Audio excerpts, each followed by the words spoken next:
On today's show, an inside look at the competitive origins of Mark Clements and Tim Bourne, as well as some great church philosophy discussion and an introduction of the whale theory. Let's get into the show. Jesus said that even though you as believers are in the world, you're not to be of the world. It always goes back to, well, who has the power? Who has the authority? Get off your couch and start doing the things that God requires of you.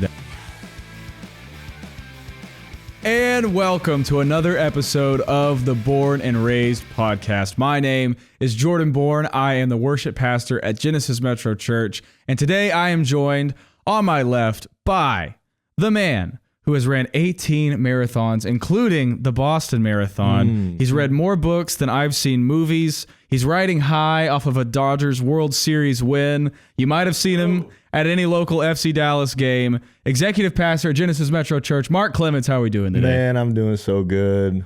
Thank you for the introduction. Of course. Awesome. Appreciate it. Man, Dodgers World Series? Dodgers. How's that back feel? to back? Back to back. Yeah. Fantastic. What a series. Man, that game 7 was intense too. And I'm also joined today by the man who needs no introduction, the visionary, the figurehead, the founding and lead pastor at Genesis Metro Church, and my father, Tim Bourne.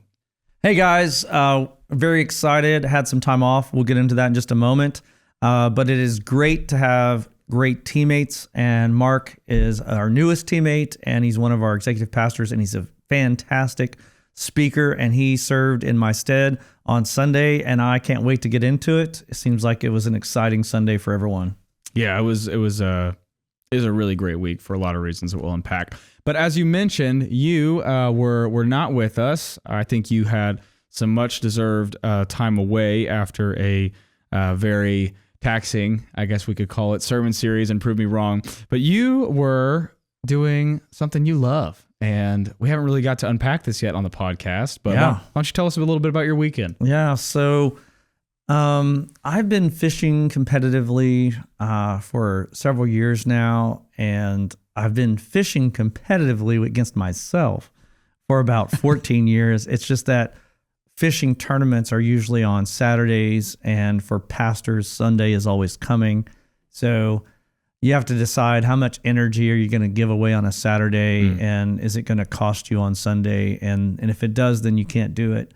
But in recent years, as our staffing is ramped up, I've been able to get to where I fish a local trail, and it's usually between 15 and 30 boats. And we fish one tournament a month through the year, and then when we get to November, we fish the championship. And the championship was this last Saturday and Sunday on Lake Tyler in East Texas. So a big weekend. It was big. How did we do in the championship? In the championship, how did we do? Now, if you're saying what did we place, we got second place. That's pretty good. It's good, but how did I feel about it?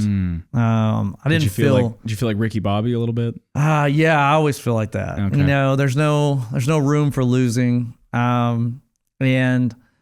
I can tell you that I think we had a more than good chance at winning, and we needed to make some adjustments, and I feel like the lion's share of that. So the partnership, there's 2 guys that are fishing on each team, and I would say that I didn't make the adjustment fast enough to get to first. Well, hey, notes for next time. Right? Yeah. When is the next season get ramped up? January. Okay. So a little off season. Yeah. What does an off season in fishing look like? Man. In the weight room. Getting your diet right. Yeah. So we put out the schedule at the end of the year. Okay. And so just like any other sport, so we have lakes, and some of those lakes will be lakes that you haven't gone to before. Mm-hmm. So you have to get out the study, and go to Google Earth and start mapping it out and kind of getting your mind right. Maybe you do a couple of practice trips for those lakes. And so that's kind of how you get ready. And then you got to tune everything up. When you go through 4 days, 2 days of practice, 2 days of fishing, literally they call it being bombed out. So your boat, like everything is just thrown everywhere at the end. Like there's baits flying everywhere, there's stuff that's not in the right place. So you got to get everything dialed back in. Reset, clean up. Yep. Mark, you ever been any sort of fisherman? Nope. Yeah. Never. Yeah, me either. Never. I don't Sometimes have the it's been for it. Point of contention between most children would say, like, sons. man, I wish I spent more time with my father fishing. but my children never say that. I love all of the times we've gotten to share together fishing. Yeah. I think about that time at the pond where Rock Hill is now, or they renamed it for the Disney place, PGA Parkway now.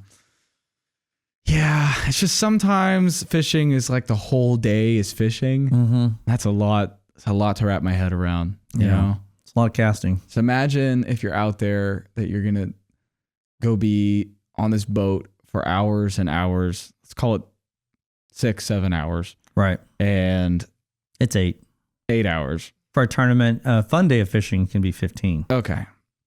Wow, 15 hours. And in this total amount of time, if you have a really good day, you're talking about 20 cumulative minutes of awesome. Yeah. And then it's just a lot of nothing in between all that. Yeah. And that's tough for me. So if we were trying to like share with our audience, right?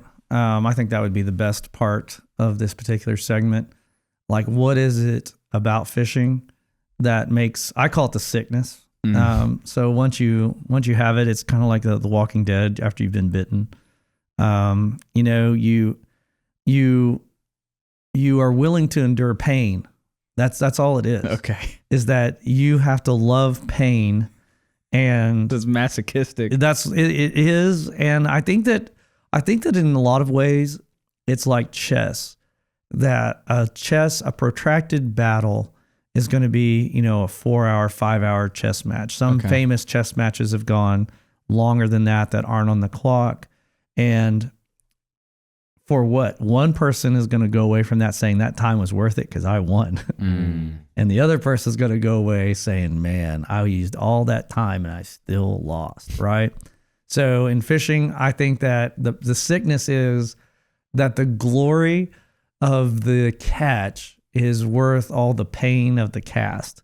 And so there's probably a lot of metaphors that are wrapped up in there. I was say, somebody write that down. But when we're out there on the water, for me, honestly, it is an escape. And so whenever we're thinking about the concentration it takes on the water, like you have to be in tune, because most people think about fishing the way that you do, and it's something to go do for fun for a little while. But if you're trying to do it competitively, it can be the water clarity, it can be the bait, it could be the birds chirping in the air.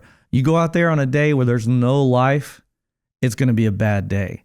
You go out there, man, the cows are mooing, man, the birds are chirping, and the bait's rippling on the top of the water. Life is happening, and it's getting ready to be a good day. And so you're trying to interpret almost like a mental guide, like a spiritual guide. You're trying to interpret all of these signs, and then you're trying to put together a puzzle, and you're trying to do it under pressure.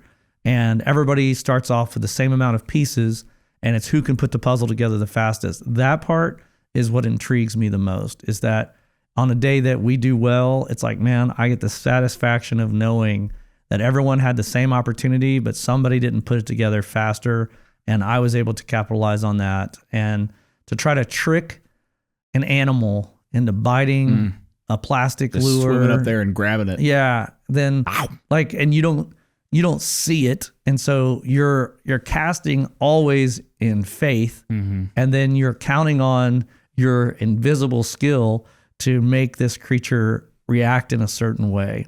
And so it is very interesting to someone who likes to play golf or play chess or anything that takes like a lot of concentration. And for me, my mind tends to wander tends to fixate, and I can't really turn that off. And I think that you have some similar. I definitely have an appreciation for the infinite complexity involved. I mean, I went to go grab a couple baits that you were needing ahead of the weekend. Did you? Just trying to be. Did you? Trying to be nice. I attempted to grab some stuff that you were going to need.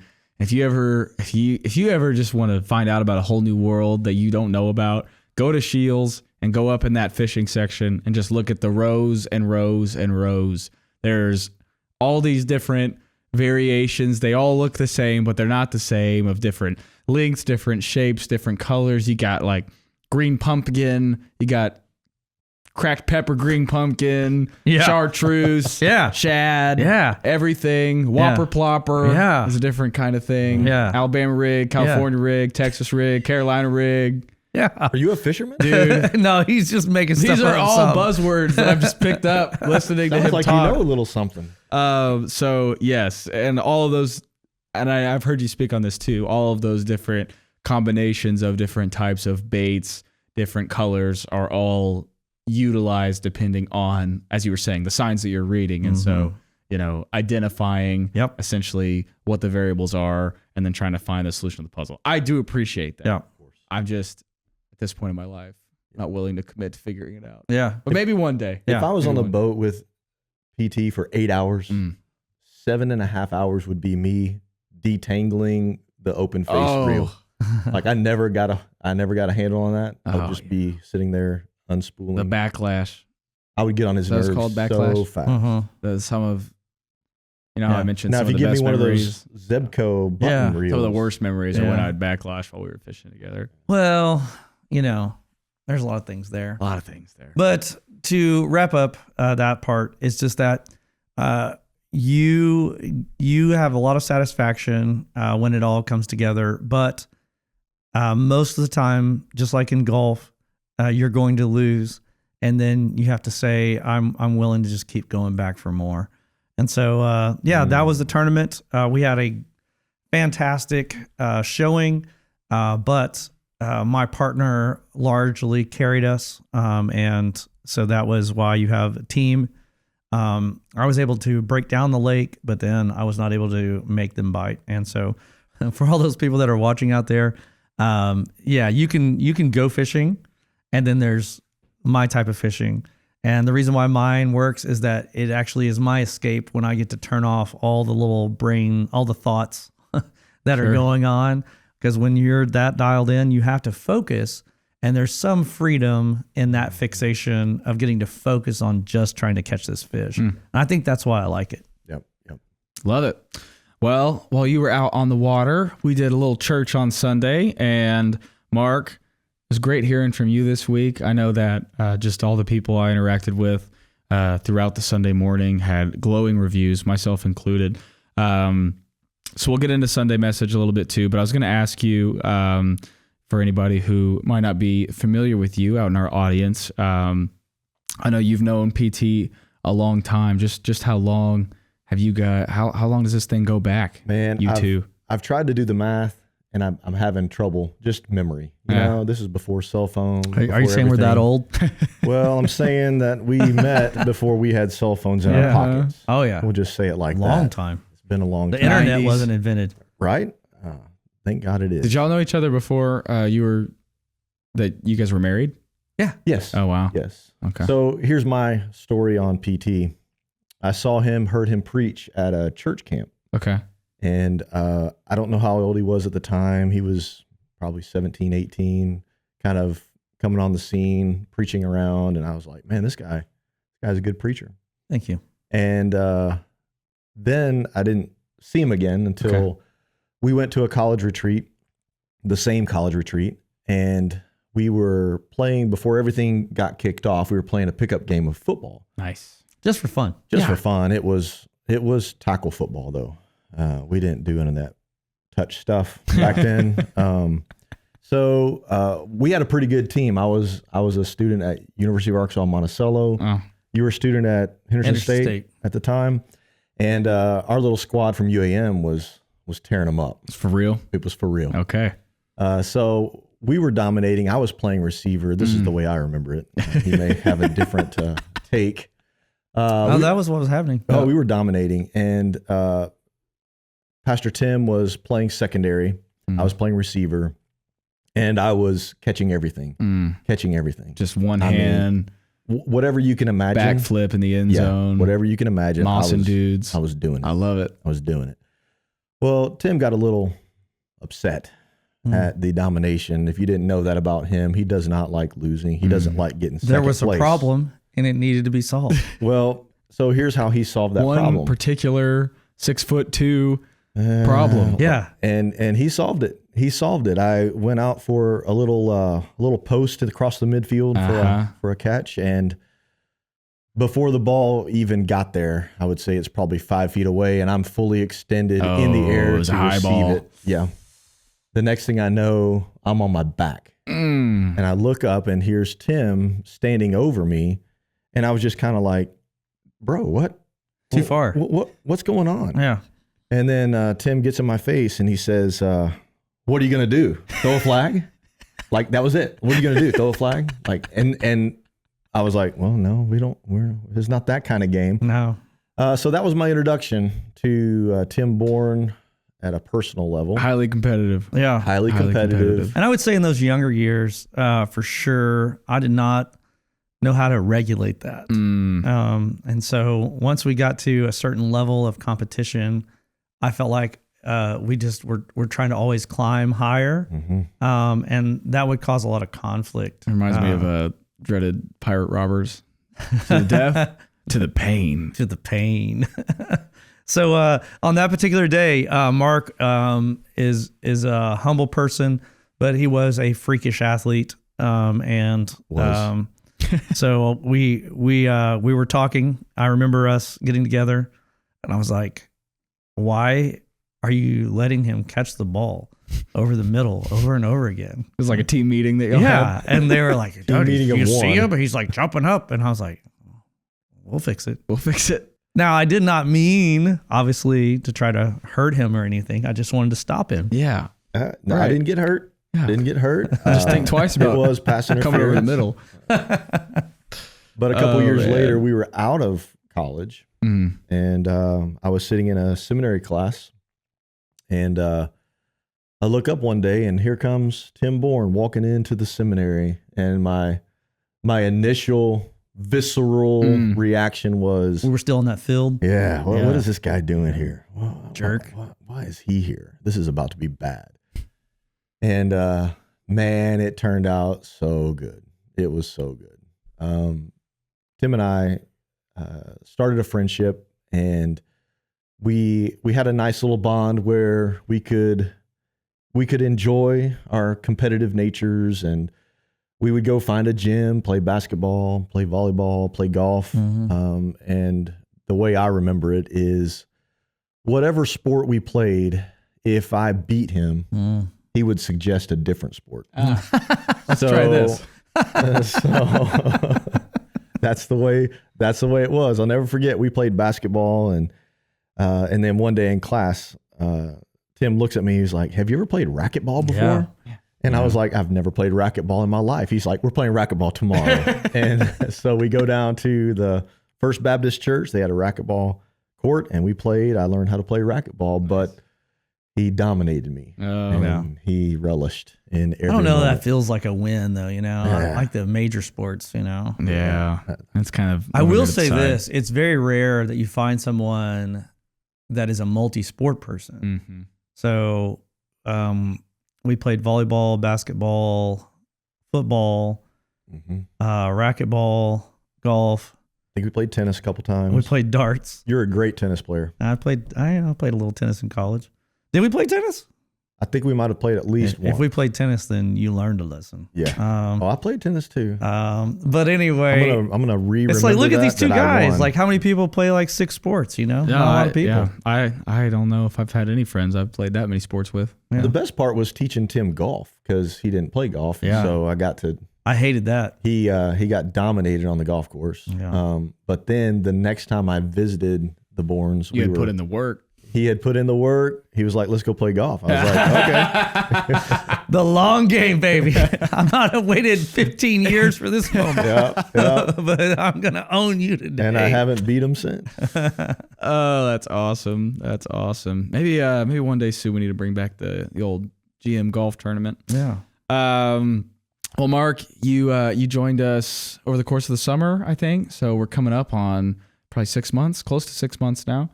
And I was wondering if you wanted to share, what you've noticed about the church culture, or just what it's like being part of things at Genesis Metro. Oh man, where do I start?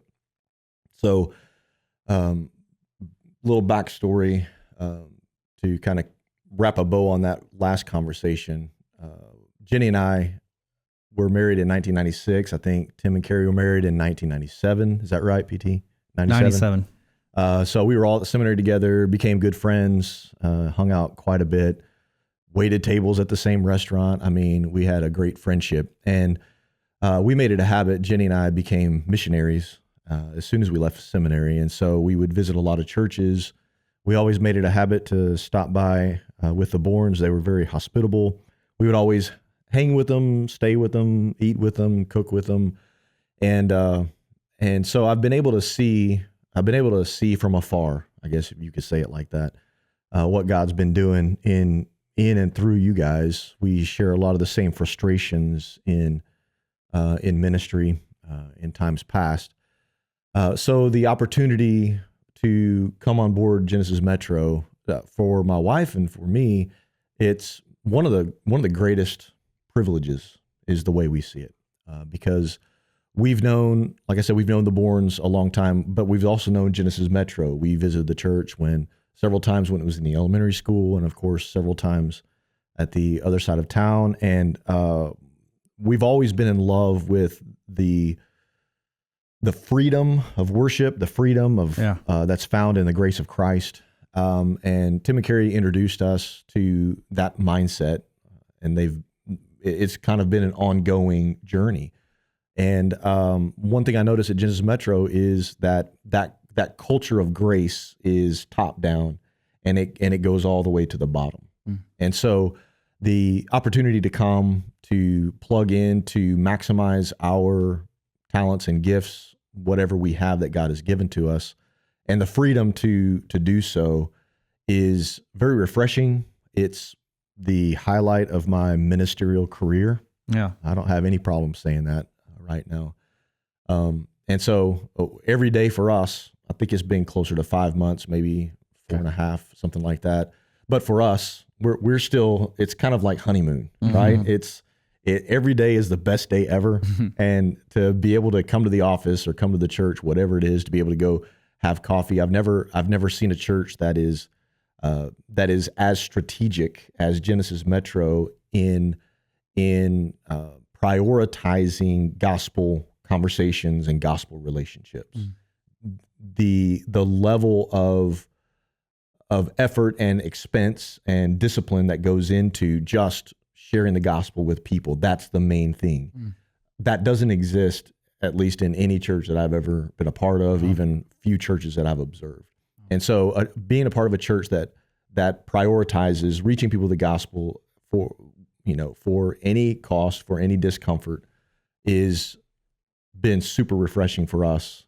And it has freed us up to just soak it all in, to learning. We're still learning culture. We're still learning vocabulary, terminology. We're learning people. And GM's a big church. There's a lot of people that I recognize their face, but I can't remember their name. But they're coming. They're coming. Yep. But every day is living the dream, the ministerial dream. That's awesome. Put it like that. You want to speak to that a little bit? Yeah. The way that I would try to break it down from a philosophical point of view, when we planted Genesis Metro, there was a lot of the book of Galatians that went into our philosophy. And for those of you that are unchurched, I'll try to break this down. And for those of you that are people that have gone to church a long time, I think you'll relate to this. In the first century church, there was a divide between Jews and Gentiles. And Jesus obviously was a Jewish person, and his disciples were mainly Jewish. And then when they started the church, it was the first church at Jerusalem. And so here you have a group of Jewish people, but they're sent to the entire world. And so the rest of the world are Gentiles. And if you are listening and you're not familiar with church terminology, that's everyone else. Every other person on the earth is a Gentile. And so obviously, whenever you have two different cultural groups coming together, there's going to be some clashes. And in every office, this same thing happens. Every school system, this same thing happens. When you introduce something new into a system that is closed, a circuit that's closed, there's always going to be conflict, because now the way that they are doing things, or the things they bring to the table, or how they, collate the papers or send the email, like, it's different. And so that causes friction. And in the course of that friction, the Apostle Paul comes on the scene, and he's like, hey guys, the Gentiles don't have to do all the things that the Jewish people have to do. And for the Jewish people, that was blowing their mind. And so he was saying that there's some like fundamentals that we need to agree on, but then the rest of the things we can have liberty. And the Jewish guys were like, no, we want the Gentiles to live like Jewish people, even though they're not Jewish people. Yep. So now we're talking about custom. We're talking about preference. We're not talking about doctrine. We're not talking about truth. We're talking about preference. We're talking about practice. Come on. You know what I'm saying? Yep. We're talking about preference. And so the legalist loves to fixate on these preferences. And when he's saying gospel-centric, it doesn't mean that we're not saying that they don't believe that Jesus Christ is the way to salvation. It means that if you start prioritizing preferences instead of saving souls, then what happens is that church begins to drift. And it's not like it happens all at once, but over time, what they really are saying is, I think that the modern day traditional church is oftentimes just like the Jewish church of the New Testament, where they were unwilling to adapt in order to reach people. So then the gospel is coming in second to man's preference, and that causes a kingdom loss. And so what I think he's experiencing here, only because of our conversation, is that, man, it's refreshing when we're all on the same page that, man, our job here, as long as we have breath, is to save as many souls as we possibly can. And what it's so interesting breaking down that end of the spectrum, because what we've been talking about for the last few weeks is that there are so many churches right now who are on the opposite side. And now, almost in response to kind of this traditional Gen X culture of church, the rebound has been so far to the other side of, maybe if we have to sacrifice gospel and truth a little bit, but we can welcome everybody and fit everyone into the umbrella, well, then that's okay. And so you see there's these two different sides. You lose on both ends. And what we're trying to do every time is to just walk that fine line that is, we're not going to compromise truth. We're not going to compromise the character of God, the character of Jesus. But we're also not trying to make you fit into this box and get your life together before you're allowed to even have a chance to hear that gospel. And how we always summarize that is, we're trying to do church like the Bible did church. One of the things that I thought was so kind of you to say in those early days that you were here was that I think we were at our youth camp, and I heard you say, Mark, that this is if you want to finish the quote, you know where I'm going with this, the most biblical church you've ever been a part of. And, from my vantage point, it's all I've ever known for the most part. But to hear you say that is so affirming that what we've strived to do in the past, we're walking in. And it's very interesting. Yeah, both ends of that spectrum that you talked about it's legalism on both ends, right? I would say it's legalism bent towards religious preferences on one end, and it's legalism bent towards cultural preferences on the other.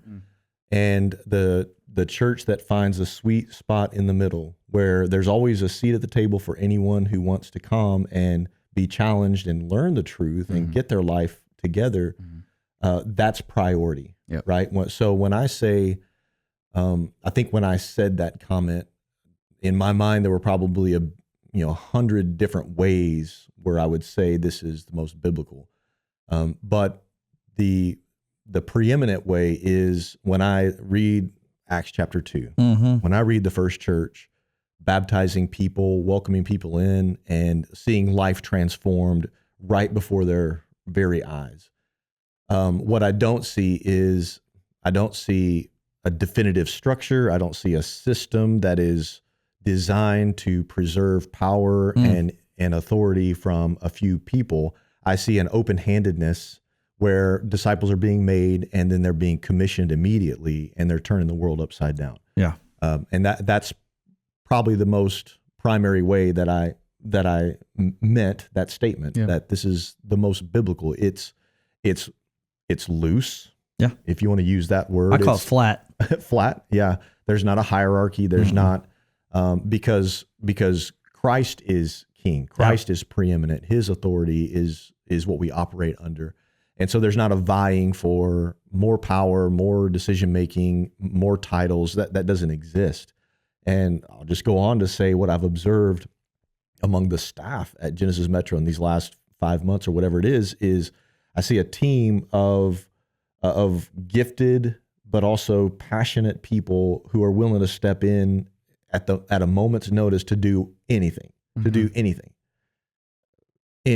Yeah. You know what I'm saying? Like there's nobody is holding back, and nobody has said, that's not part of my job description. I'm not supposed to be helping tear down tables for this. I'm supposed to be doing. I haven't seen that at all. Everybody is on mission because everybody has the same overwhelming, overarching vision that is given by Christ and it has been ingrained into the culture. Yep. So it's very refreshing. Man. Circling back to the fishing, see, we can lose more ways than we can win. And that's why, when you walk that line of truth, you're going to have people to our right that don't like what we do. And there's going to be people to our left that don't like what we do. Metaphorically. So, literally. And so, so that's part of it. It's like, I think that pastors have to go in, and the ones that I've seen that wash out, which is like 90% of all pastors wash out, is that I think that they cared too much about what people thought of them both ways. I think that some of them like to be liked, and you can't win that way. And then some of them are too about themselves. And so when they get the criticism, it's amazing how some of those big personalities fold so quickly when they get criticized. So, you can't care too much about what people think.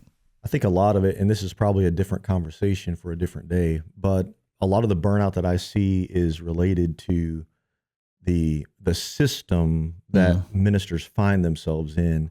And many churches are set up in a no-win scenario for a pastor, even for gospel or kingdom impact, because it always goes back to, well, who has the power, who has the authority? And in many cases of pastors who've been burned out, they're burned out because they don't have the freedom to lead the way that they feel compelled to lead. Yep. And there's always a person or a group of people who hold all the cards, who hold all the power. And as long as he's pacifying the ones with the power, he's going to be okay. But the moment he steps out creatively or passionately, or to step out of the way things have always been done, well, there's going to be a price to pay. And at the end of the day, if the system is set up incorrectly, you're never gonna win. Yeah, you're never gonna win. Burnout is coming. It's like the game is rigged against you. And for those of you, again, there's different types of rule. Most people won't know this. Like there's hierarchical systems, which are more Orthodox churches. Like imagine Catholics, where you have a pope, and then you have these dioceses and archbishops and stuff, where it all flows down, and the person above you is actually in charge of you. The Methodists are like this as well, where they assign pastorates. We came from a background of Congregationalist, which means that everyone has a equal vote, which sounds very American, sounds very democratic. The problem is it's not biblical.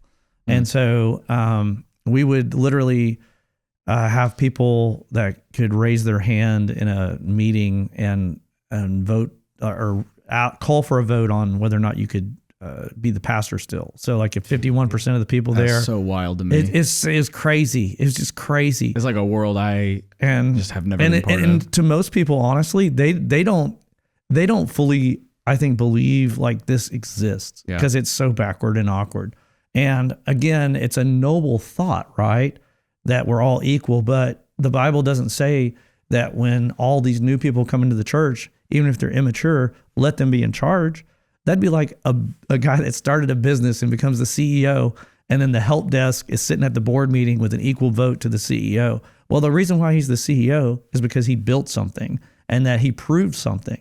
And so what happens in congregational rule churches is that they will invite a pastor to be the preacher, but they are only the leader in title. But when it comes to the power structure, it's if there's a deacon board or something like that, well, then the pastor isn't truly the leader. And then I think you're out of order biblically. Now, you can't have pastors that are dictators, which that's a whole nother system. And so again, there's all these ways to lose in the kingdom of God. And you can see why there's such dysfunction in the church is because man always takes what God created and he corrupts it. And so the biblical way of leading is that, yes, the pastor should be the shepherd, should be the leader, but there's also elders, there's other leaders in the church, and we distribute leadership through watching people, observing people. When they produce fruit, then we empower them to produce more fruit. And so you can't hold on to the power, which is a dictatorial type of leadership, but you can't give away all the power to where you have people that are immature making decisions and burning your house down because they want to have power and they haven't shown the character that is capable of holding that power. And it's not to say that churches like that don't make an impact or can't make an impact for the kingdom. One thing that I've noticed at Genesis Metro, though, is that everything is set up for the maximum potential of kingdom impact. Absolutely. You can set up a system in a manner that's the goal and maintain fighting off legalism, fighting off whatever preferences, because the main goal is reaching people with the gospel. I was told when I was going through some training for church planning, one guy said, and I don't even think he remembers because I tried to bring it up to him later. I don't know. It was one of those things that he didn't even know he said it, but it was like something that I latched onto. And I'm sure as pastors, that happens to people on a regular basis, is that, sometimes maybe the Holy Spirit even gives you something that you didn't even plan on saying. But he said you have to be ruthless with the vision. Mm-hmm. And I think that when you think of pastor and you think ruthless, that doesn't really like equate, right? That seems like they're opposites. But if you think about Jesus, I think he was pretty ruthless with the vision. And so if there's all these wolves that are constantly trying to break in and take the sheep, and a pastor isn't ruthless with the vision, then does that mean that you're going to be compassionate to the wolf that's coming in to eat the sheep? Like, no, you got to be, if you will, figuratively violent in order to take care of the wolf. I heard Mark Driscoll say, you protect the sheep, you shoot the wolves. And so, if you're going to be a pastor, I think you got to know that. And I think where people get caught up is that, like, when those wolves start, patting you on the back, you think, they're trying to help you, but they're really setting you up and they're going to hurt you. Yep. Absolutely. It's people over power. It's lives over laws. It's souls over systems all day. The day you walk into Genesis Metro and you do not feel from the very first song to the announcements and dismissal at the end of a service that the number one priority was not life change and souls being saved, that's the day that you need to cause problems because we've missed the mark if we ever arrive at that place. Hey guys, taking a break from the show, we have an opportunity for you guys called Operation Christmas Child. We do this every year where people can fill shoe boxes with different toys for children or hygiene items for those that are in need. And so we actually provide shoe boxes at Genesis Metro Church. And in addition to that, we are a drop-off location. So if you want to find out more information about that, there's going to be a link in our video description that you can find out about. There's also an opportunity to volunteer at these different drop-off window times. And so if you want to find out more about that, we'll connect with you. Man, so let's break down Sunday a little bit. I know you've gotten to speak a couple of times now on Sunday morning. I was going to ask you before we get into the message, do you have any like funny routines or habits when you get ready to preach on a Sunday? You wear the same socks or anything like that? No. No superstitions? No, I have no superstitions. I'm the least funny What's your get up and get ready routine on a Sunday morning? Like what time are you in bed on Saturday? Walk me through like a Sunday morning. Okay. Well, last Saturday was an anomaly because we went to the FC Dallas playoff game. Started at 8:30. Ooh, so, late night for you. Yeah. So normally I like to get in bed at a decent time, and I can sleep at night. Define decent. No later than 10. Okay. No later than 10. I'm an early riser, and so Sunday's really no different from any other day. I wake up, get my coffee, open my Bible, do whatever. Circa 6, 7:30? 6. Okay. 6. Yeah, 6. It used to be earlier, but we're still, and I'll say all this, we're still finding routine. Sure. Right? Is that okay to say? Yeah. And I'm a little worried that a routine doesn't exist. At Genesis Metro. Not worried. I've been compelled to be flexible. Yeah. I've learned, and I'm a pretty flexible person. So no really routines, nothing out of the ordinary. I don't have special socks. Really, if there's anything out of the ordinary in times past, I would write my sermon a lot earlier than the week of. I'm one of those guys who, in times past, I love to I would create a preaching calendar for 6 months to 12 months. Usually I like to do a whole year, and then that way I would know on any given Sunday, I know what's coming up. Plans in place. Which God can use. Absolutely. God can use that. And there's been many times where I've had a sermon scheduled 6 to 8 months out, and on that day it hit, right? It hit exactly where it needed to hit. But I've always known this about Pastor Tim. I didn't have a word for it till I got here. The word is fresh fire. Fresh fire, baby.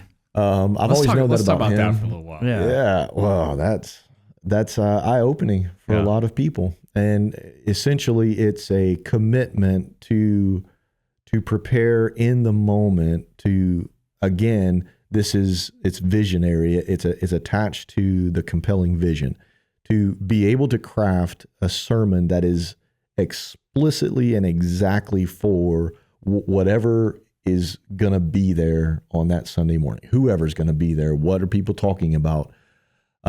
These are inspired from stories, inspired from a national event, whatever it might be. So I'm learning that. I'm learning that.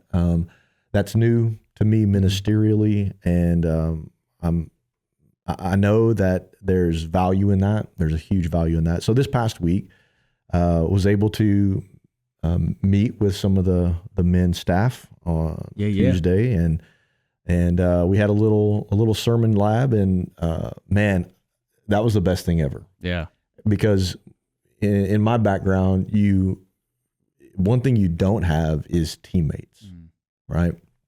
And even when I did have teammates or people who were supposed to be teammates, everybody had their own agendas. Nobody was on the same page. There were competing visions for what's most important.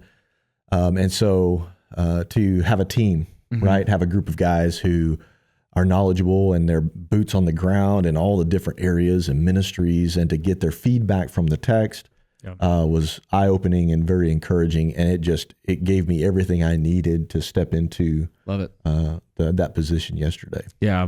If you don't know, at home listening to this, when we say get in the lab, that's probably a phrase you'll hear quite a bit over the future episodes of this show. But basically, whatever the configuration of people is in the room, we will pull up a text, and usually we'll have 3 or 4 different versions all up of the same text. And we knew you were going to be speaking out of 1 Samuel on Sunday. And so we've got it up, and we just start at the top. And sometimes we start at the top. Go back. We start at the top. And we start at the top. But we go through and we try to find all of the different perspectives and angles on the passage, what different people are hearing and seeing, and different connections they might have to other passages or past sermons maybe that have been preached, or different things that they've seen as it connects to the world. And one thing that was really cool as a result of that time was that we realized as we were getting into the heart of what the message was going to be, is that one of the songs that's in our catalog, Trust in God from Elevation Worship, we thought is going to line up really well with where you're landing this message. And it was early enough in the week that we had time to plug it in. And so I messaged the worship group and I said, hey guys, whenever we have the opportunity, we always want to align reflection with messaging to just make it that much easier for the audience to drive that point home. And we were able to do that. And so we pivoted, and I thought how we dreamed that up, it really came to life exactly how we hoped. And it was a really powerful connection from the message to that last song in all three services. I saw people react to that differently than they did at the beginning. To me, it's mind-boggling, right? To consider that here you have a worship team who are in their own right, they're professionals. You guys, from my perspective, everybody's a professional. You have your worship set planned a month ahead, weeks ahead at least, but the willingness to pivot right at the last moment, and that flexibility again, it's vision driven. It's because we have this, and this is another thing I want to speak about. We have this precious moment that we have this 1 hour and 5 minutes, whatever it is, right? We have this special moment. How can we maximize our opportunity to reach as many people as possible? Yep. And I will say this, back to preaching development, sermon development. I've never preached at a church where the weight of that has been felt. It's almost a tangible weight that I feel because I've never been a part of a church where that was the priority, right? Where, you sing those 3 songs and everybody's going to enjoy it. Then you preach whatever sermon, everybody's going to get their sermon done, check the box, go home, right? But at Genesis Metro, again, because the culture is kingdom impact first, do anything and everything to save souls, right? Because that's the overriding vision. There's a weightiness to what we do. There's an expectation. That God's going to show up. Like I'm looking out there yesterday at the 3 services, and I don't know the majority of these people. I don't know where they're coming from. I don't know how they got there. For some of them, this might be the first time they entered a church building their whole life. So the possibility that exists, it adds gravity to this moment. And I will say, I do get nervous a little bit from time to time, but the nervousness is not about the preaching part. It's about, okay, how can I make sure that I choose every single word exactly right, because I don't want to mess up this chance that these people will hear the gospel and respond. Yeah, you're fighting for souls. Yeah. Yep. I think it's healthy to feel that. Yeah, absolutely. Because it's the greatest thing that could ever be on the line is on the line. Yeah. And it's a huge privilege and a huge responsibility to stand there and to deliver, thus says the Lord. Almost went KJV. Thus saith. That's all I know in my head. That's all I hear. Man, that's good. Well, dude, just if I can brag on you as a teammate, it's been awesome to see you and Jenny plug it in. And I know that you are being flexible in this new fresh fire way of doing things, but it's probably to an extent uncomfortable those first few times. And it from my vantage point, I feel like you're thriving in it. So I was a proud teammate being up there with you on Sunday, and I know a lot of people had exactly what they needed. Didn't you, in fact, run into somebody after service that said that? I thought you said something that. This is a good story. Yeah. So I was driving home yesterday after church, and I drive when I have to, I drive a 98 RAV4 with 284,000 miles on it. Yeah, baby. And so I rolled the windows down because that's the air conditioner. And so I was at an intersection, and I'm just sitting there. The radio doesn't work, so I'm just in my thoughts, just cooking along. And all of a sudden I hear somebody yell outside, and I look over, and this white truck pulls up, and this dude who now I know is Igor. Mm-hmm. Igor. That's a name. Strong name. Yeah. Love it. Anyways, he's like, hey, hey. I was like, Hey, you. hey, you. I was like, what? I said, hey, what's up? I didn't recognize him. And the first thing he said was, I'm talking to my mom on the phone right now. And I'm like, okay. And he's like, I just left Metro Genesis Church. Yeah. He said, I just left Metro Genesis Church. He's like, that's the first time I've gone. In fact, I'm talking to my mom about it right now. And he said, I wanted to come talk to you, but I didn't get a chance to. He said, but I just want you to know today was awesome.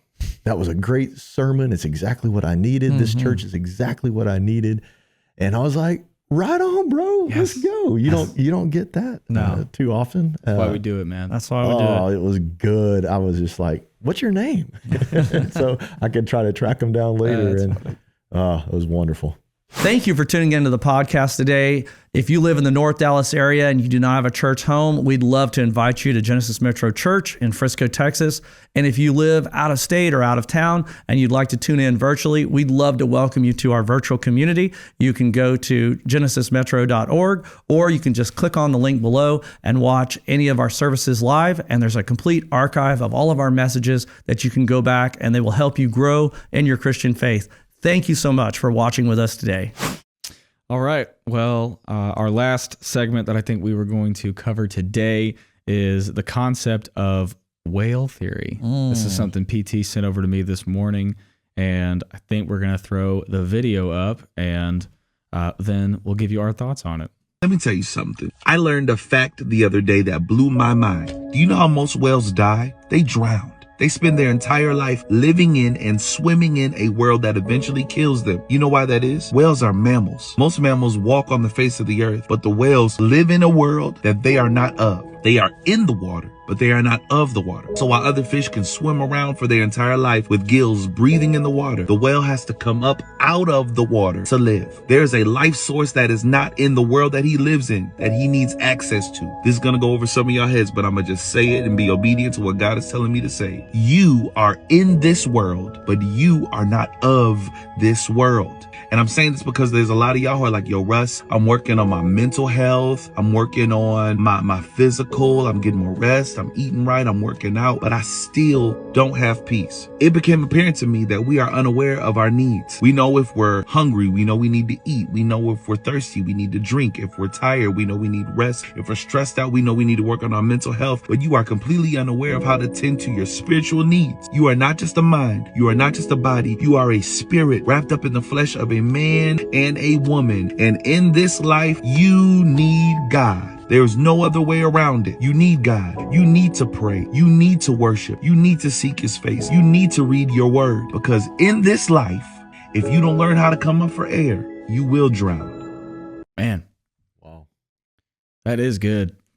I didn't know that whales don't have gills. I just assumed they were like all the other fish. You never seen them come up and blow the water I just thought out? they'd like to do that. Like dolphins jump up, like, oh, they're doing a splash. Good for them. They just like splashing. Yeah, it's like how we go You fishing. think turtles just like to come up and pop their head I out? just never have thought about it, I guess. Okay. Yeah. Alligators? Are all those? I mean, they're not all mammals. They're not mammal. Well, alligator is, isn't it? No, They they lay lay eggs. eggs. Definitely a reptile. Mammals don't lay eggs. Reptile. That's right. Still breathe air. I didn't mean mammal. I meant You gotta have hair. I meant they breathe air. I think a platypus is the only mammal that lays eggs. Yeah. Right? Yeah. Does that make it a mammal? Is it a mammal? What is it? Maybe if it. It's a mammal. Yeah. Sure. We don't need to go into it. That's not What makes a mammal? They have hair. the next Matt Walsh documentary. Warm-blooded. What is a Warm-blooded mammal? creatures. Mm-hmm. Okay. But to break down the heart of that. This is why people tune in. Yeah. Like they learn about Hey, whales yeah. and how to preach a sermon. I guess I'll just open with this. That helped me put words to something I've felt before but couldn't describe.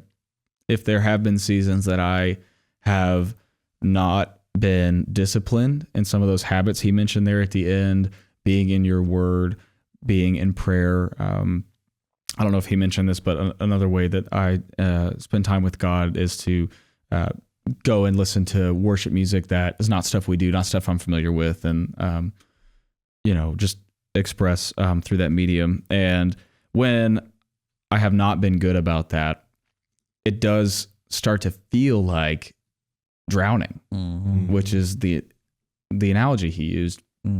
And then when you return, it does feel like a breath of fresh air, like this weight, this pressure is off of your chest and your lungs. And so, I don't know. I think that will help me moving forward when I hear someone express that same thing. So I've heard that said in a lot of different forms. Overwhelmingly. And so I think if someone could have told me that, especially as a teenager, feeling some of those feelings, that would have helped me at least visualize the situation, and me being a solutions logical person is like, okay, well then if I want to get that result, I need to change the input, and this is what I need to do. So can you imagine if you lived in a bubble, then it's just you that's affected. But we don't live in a bubble. Right. There's people that we interact with every day who are relying on us to have our act together, and who are reactionary towards us when we don't. They don't even know that they need to go to the surface. Yeah, so they've never been to the surface. They've never been to the surface, or I mean, if Mama Whale has baby whale, that baby whale's not going to the surface if Mama Whale doesn't go. Sure. Right. So if you think about it in that context, in our Christian walk, when I neglect my spiritual duties as a husband, a dad, as a man of God, there are people suffering because of it. It's not just me. Other people suffer also. Yeah, I think that if you guys are watching with us here today, you got to think about the world that you're living in, you know, and imagine that God has a purpose for your life. Imagine he has a plan and he's mapped it out. He's drawn the steps, and you are not living in the world that he meant for you. Like, you don't even have access to this yet. Why do you feel like your life is so frustrating? Why do you feel like no matter what you do, it's just out of your reach? I think a lot of people follow the carrot that's been dangled out in front of them, and they think to themselves, if I ever can get that. And for some people, it's if I find a spouse. And some people, it's if I get a house. Some people, it's if I get the promotion.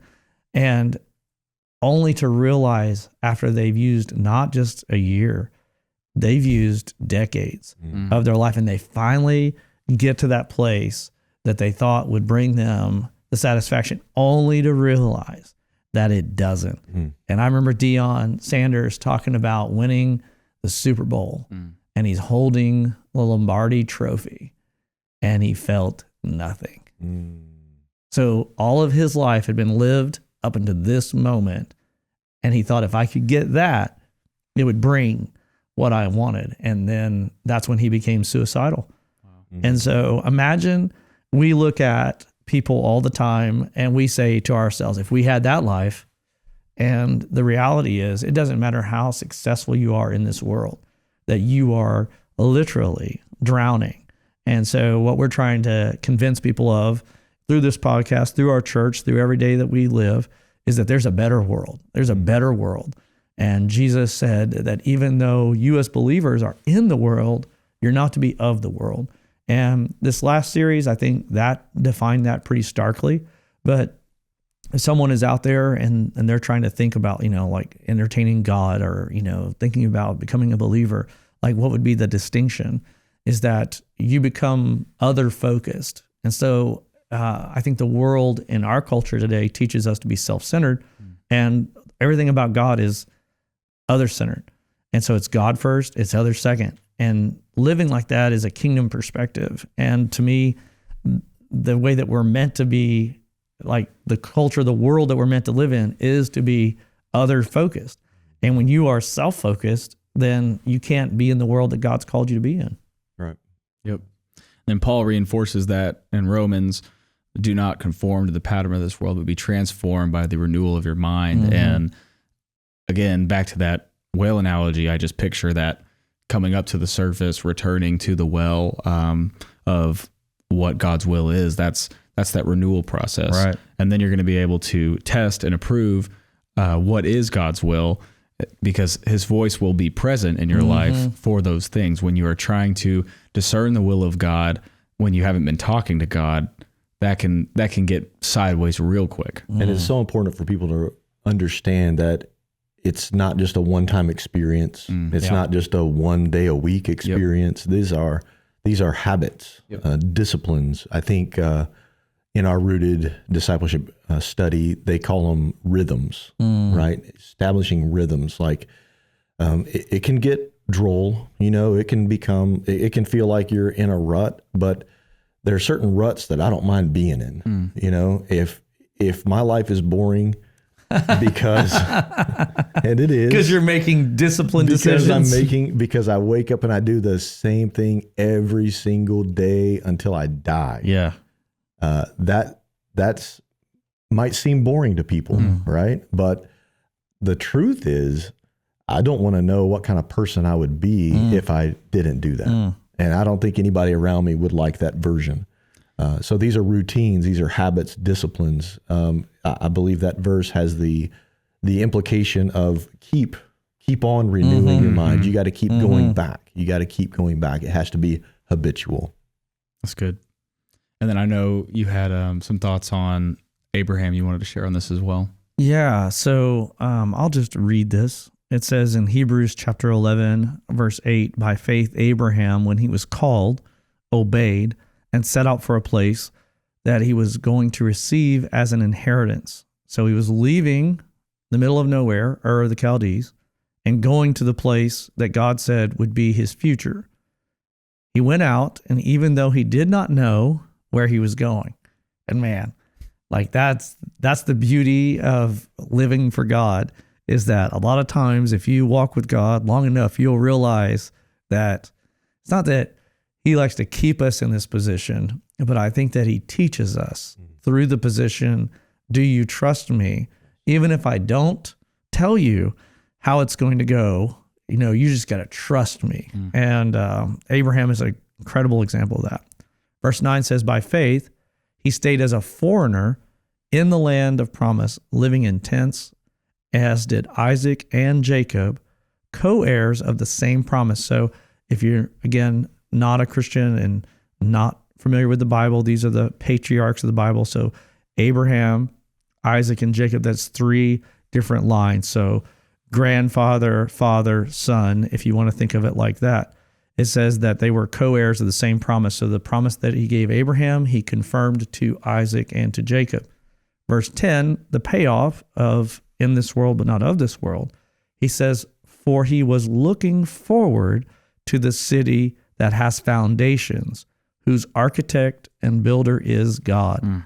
So whenever you read this verse in the New Testament, it is giving us an Easter egg that is not present in the Old Testament.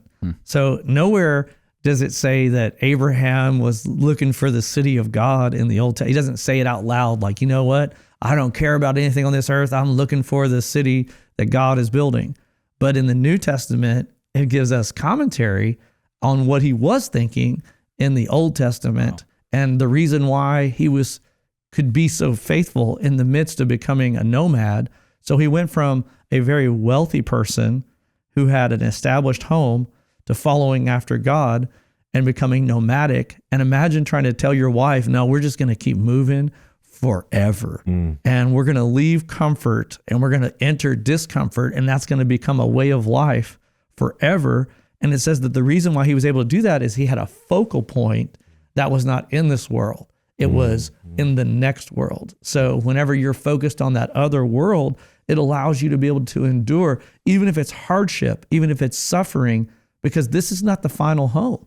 And sometimes it looks to me like Christians are building this world as if it's the forever world instead of being a temporal world. And I think the lesson from the well theory and from this text is that, man, we need to be focused on the eternal home and investing in that. Come on. That chapter of Hebrews 11, it goes through and lists all the men and women of faith, and it concludes by saying all of these, though commended through their faith, did not receive what was promised, since God had provided something better for us. that's the journey we're on. Absolutely. Right? That's the motivation to make sure that there's nothing that we set our eyes on in this world that becomes so important that we're willing to sacrifice everything for. It has to be our heavenly home.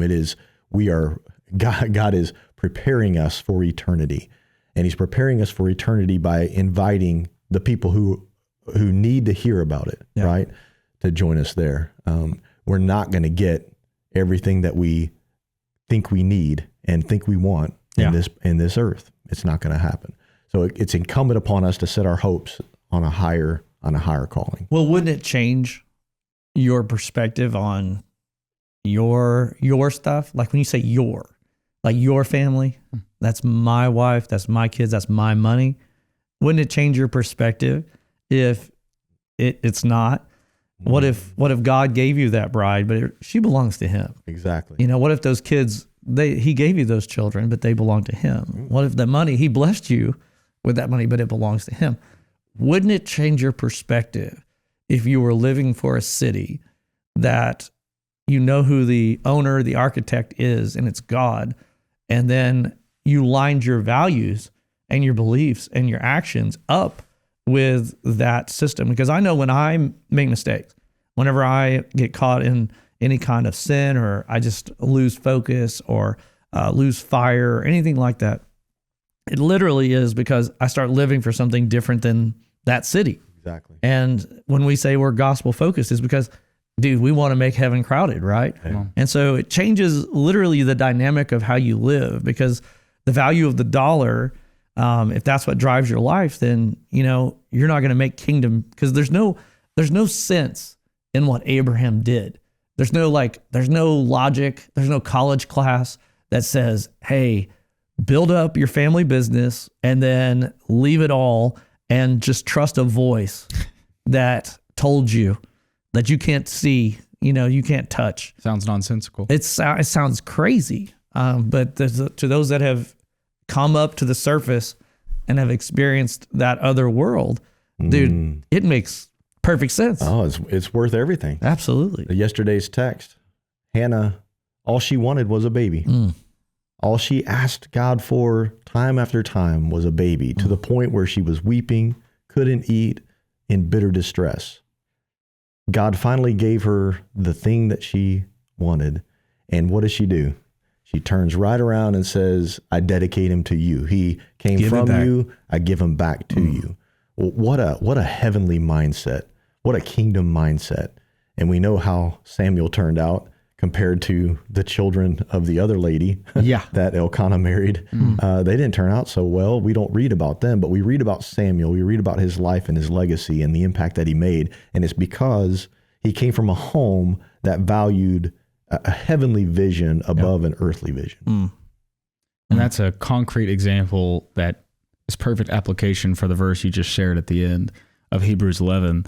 And you said all these were approved through their faith, but they did not receive what was promised, since God had provided something better for us so that they would not be made perfect without us. And I think if you're listening at home and you're wondering, man, what is it that I need to be doing to receive the blessings that God wants to give to me? First of all, as Mark mentioned in the sermon, get off your couch and start doing the things that God requires of you, that there's blessing tied to obedience.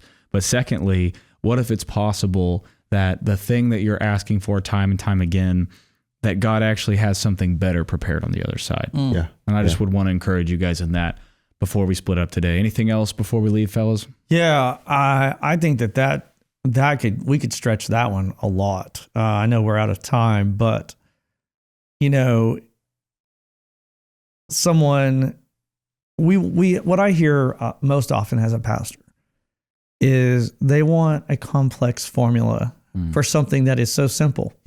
And they want it to be like, oh, you got to do, people always say like, I feel ill-equipped. You know, I just don't think I know enough Bible. And it doesn't take any Bible to hold a door. It doesn't take any Bible to sit someone in a chair. It doesn't take any Bible to watch children. It doesn't take any Bible to show up on Wednesday nights and help, you know, run a 400-person student. It doesn't take any biblical knowledge. It takes action, you know? And so, yes, you need to know Jesus, but beyond that, I think that really it's oftentimes our comfort that gets in the way, because what a person usually is saying from the couch illustration, literally, is that, well, yeah, I want to serve God, but like, you know, I worked all day, you know, and like when I get to the weekend, that's my time, you know, that's my time. And I gotta like, you know, take my time. I gotta decompress, you know, I gotta have a couple of drinks. I gotta play some video games. I gotta watch some games. I gotta do all these things. And like, that's my time. And that's the exact opposite, is that once you cross the line and you say, I want the other world, it's not your time. It's not your time anymore. And then what the thought process is from someone who lives in the water, who is meant for that air that's up there, is that they think, I'm going to lose all these things. And they say, I'm not ready. I'm not ready. I'm not ready to give up that. I'm not ready to give up this. And so you'd rather drown? You'd rather drown in your comfort. You'd rather drown in your routine. You'd rather drown keeping on doing what you've been doing all your life, rather than go up there, get some air, and if it costs you everything, then you'll at least know what that air tasted like for just a moment. And man, that's what the trick, that's the lie of the enemy, is that you need to keep all the comfort and don't give that away. Don't put your trust out there. It's like all of these reasons, you can reason your way into not doing anything. Right. And then when you get to the other side, you're going to lose. And that's the sad part for me. Yeah. Man. You got any closing thoughts? I was going to say the bar for Christian service is pretty low. Yeah. You talk about Bible knowledge. Of course, you want more knowledge. But Paul said knowledge puffs up. In other words, the more you know, the more legalistic you tend to become, you know, if you're not careful. And if Jesus didn't pick those people. I was going to say, if Jesus was interested in Bible knowledge, he wouldn't have picked 4 or 12, whatever, uneducated, simple fishermen. men. He wouldn't have picked fishermen. And when the fishermen were arrested in Jerusalem for preaching the gospel, literally the Bible says, I think it's in Acts chapter 4, it says that the judges, the religious elites they marveled, astounded because these were some uneducated men. But then it says, but they recognized they had been with Jesus. So the standard, the bar for Christian service it's quite easy to attain, but you have to be willing to go up and get the air. Yep. Yeah. He picked those that were willing to follow, willing to learn, willing to serve. Yep. And with that, we wrap another episode of the Bourne and Raised podcast. If you're listening on podcast platforms, leave a 5-star review. If you're watching on YouTube, like this video and subscribe to the show. That helps us out so much. We'll see you in the next one.